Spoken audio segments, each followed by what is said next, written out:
ప్రేమిస్తున్నావో లేదో అన్న విషయాన్ని ఆయనకు తెలుసు. కానీ లోకానికి తెలియజేయాలి నీ ద్వారా. నువ్వు దేవునికి ఎంత విలువిస్తూ ఉన్నావో, నువ్వు దేవునికి ఎంత ప్రాధాన్యత ఇస్తూ ఉన్నావో దేవుడికి తెలుసు. కానీ ఎవరికి తెలియదు? ఇక్కడ లోకానికి తెలియదు.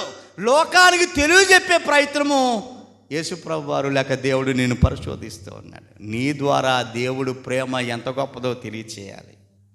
అందుకని నేను శోధిస్తున్నాడు అంతే తప్ప నేను నలగొట్టేయాలని కాదు సుమి, నేను ఇబ్బందులు బాధ పెట్టేయాలని కాదు, నిన్ను వేడిస్తే ఆనందించే దేవుడు కాదు. నీ విశ్వాసం ఎంతో, నీ ప్రేమ ఎంతో, నీ యొక్క భక్తి ఎంతో, నీ క్రియలంతో దేవుడికి తెలుసు. కానీ దేవుడి పట్ల నీకున్నటువంటి ప్రేమ, దేవుడి పట్ల మనకున్నటువంటి విశ్వాసము, భక్తి నీ ద్వారా లోకానికి చూపించాలనుకుంటూ. అలా చూపించాలి అని అంటే ఖచ్చితంగా నిన్ను నన్ను ఏం చేయాలి? ఆయన పరిశోధించాలి, పరీక్షించే తప్ప అందులో ఉన్నటువంటి ఏమండి మజ్జిగని ఏం చేస్తామని మనం ఏమండి అంత శిలకేయవలసిన పని ఏంటి? అలా చల్లించవలసినటువంటి పని ఏంటి? అందులో ఉన్నటువంటి ఎన్న మామూలుగా మజ్జిగలో చూస్తే ఎన్న కనబడదు, పెరుగులో ఎన్న కనబడుతుందా? కనబడదు. ఎన్నను చూడాలంటే ఏం చేయాలి? ఇప్పుడు ఏమండి అందులో డయామీటర్ ఉంటుంది ఒకటి, పెరుగులోనో మజ్జిగలోనో పాల్లోనో పెడితే ఎన్న శాతం ఎంత ఉందో చెప్పగలదు. అలాగే దేవునికి నీలో ఉన్నటువంటి విశ్వాసం ఎంతో, భక్తి ఎంతో, విశ్వాసమో దేవునికి తెలుసు. కానీ ఇతరులకు తెలియాలంటే, మనకు తెలియాలంటే ఇప్పుడు దాన్ని ఏం చేయాలి? ఇప్పుడు చిలకాలి. చిలిగితే తప్ప అందులో ఉన్నటువంటి ఎన్న శాతం ఎంత ఉందో, భక్తి ఎంత ఉందో, అసలు సిసలైనటువంటి నిజస్వరూపం ఎంత ఉందో తెలియదు. అప్పుడే తేలిపోతుంది నువ్వు దేవునిలో ఉన్నావా, దేవునికి లోబడ్డావా, సాతానికి లోబడ్డావా అనేటువంటి విషయాన్ని. అర్థమవుతుంది ప్రియులారా? ఇశ్రాయేలీయులకి అనేక సార్లు ఆయన పరిశోధించిన పాపం వాళ్ళు తొట్టిల్లిపోయినటువంటి పరిస్థితి ఇక్కడ మనం చూస్తూ ఉన్నాం. 11వ అధ్యాయము రోమపత్రిక చూడండి ప్రియులారా, 7వ వచనం మనం చదువుకోబోతా ఉన్నాం. అలాగున ఏమవును, ఇశ్రాయేలీయులు వెదుకున్నది ఏదో అది వారికి దొరకలేదట. చూడండి ఇక్కడ పరిస్థితి మనం జాగ్రత్తగా గమనిద్దాం. ఇశ్రాయేలీయులు వెదుగుతూ ఉన్నారు. ఏం ఎదుగుతూ ఉన్నారంటే దేవుని చేత మేలు ఎదుగుతూ ఉన్నారు. ఇశ్రాయేలీయులు కానాను అనబడినటువంటి, కానాను పాలు తేలును ప్రవశించే దేశాన్ని వెదుగుతూ ఉన్నారు. ఎదుగుతూ ఉన్నారు కానీ దేవుల్లో లేరు. వారు దేవుల్లో లేకుండానే పైపొచ్చి మేము దేవుని పిల్లలమే అని చెప్పుకుంటూ దేవుల్లో లేకపోయినా దేవుని వెదుగుతూ ఉన్నారు. ఇశ్రాయేలు వెదుగుదురు, ఎదిగినది ఏదో అది వారికి దొరకలేదు. ఏర్పాటు నొందిన వారికి అది దొరికెను, తక్కిన వారు కఠిన చిత్తులయ్యిరి. అంటే దొరకలేదు కాబట్టి వారు ఏమైపోయారు? ఇప్పుడు అంటే అనుకున్నది ఇప్పుడు నెరవేరలేదు కాబట్టి వాళ్ళ హృదయాలు కఠినం అయిపోయాడు.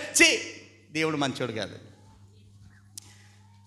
నేను అనుకున్నది దేవుడు ఇవ్వట్లేదు, దేవుడు మంచోడు కాదు, ఇన్ని సంవత్సరాల పాటు దేవుని మందిరానికి వెళ్తున్నాను, నేను అనుకున్నది జరగటం లేదు కాబట్టి దేవుడు మంచోడు కాదు. కాబట్టి ఈ రోజు నుండి నేను ఏం చేస్తున్నాను? పార్టీ మారుస్తున్నాను, నా నిర్ణయాన్ని మార్చుకుంటాను, నా ఎన్నికను మార్చుకుంటా ఉన్నాను. ఇశ్రాయేలు పరిస్థితి అది.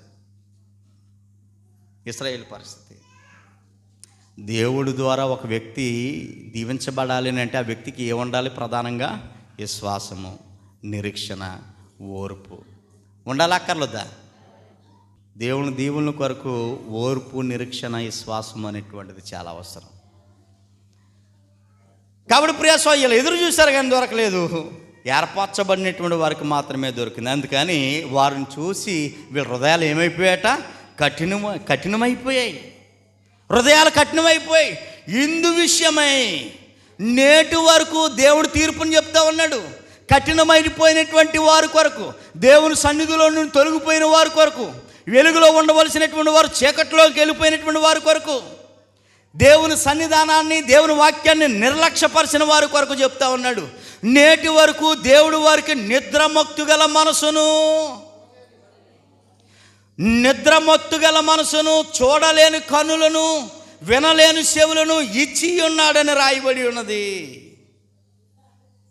నిద్రమత్తు గల మనసు. దైవ భయం ఉండదు. ఇంకెలా దేవుడు అంటే భయం ఉండదు, దేవుని వాక్యం అంటే భయం ఉండదు.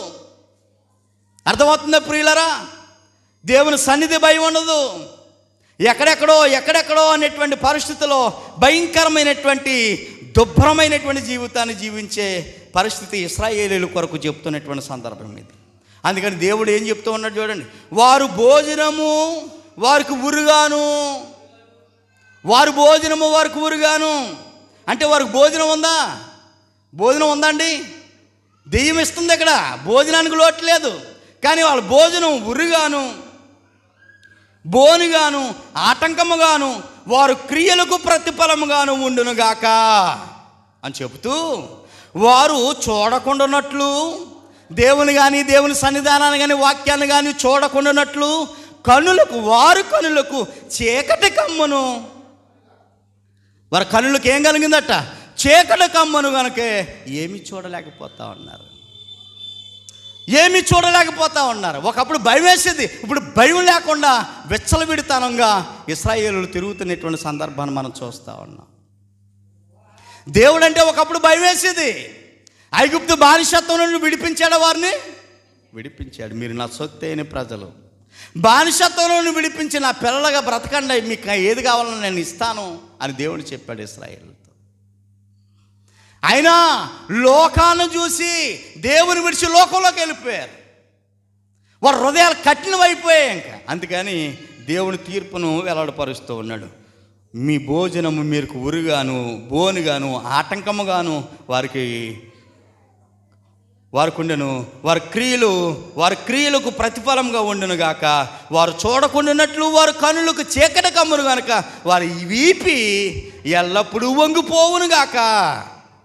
ఎల్లప్పుడూ వంగిపోనట్లు చేయను అనేటి విషయం. ఈ విషయాలు దావీదు భక్తుడు తన కీర్తనలో జ్ఞాపకం చేస్తూ ఉన్నాడు.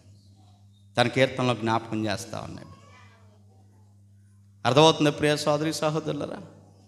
చాలా భయంకరమైనటువంటి పరిస్థితి ఇక్కడ మనం చూస్తూ ఉన్నాం. మనిషి జీవితానికి వాక్యము చాలా విలువైందండి. మనిషి జీవితానికి వాక్యము చాలా విలువైనది. ఆ వాక్యానికి నువ్వు ప్రాధాన్యత ఇవ్వగలిగితే నువ్వు దేవుళ్ళలోనే ఉండే అవకాశం ఉంది.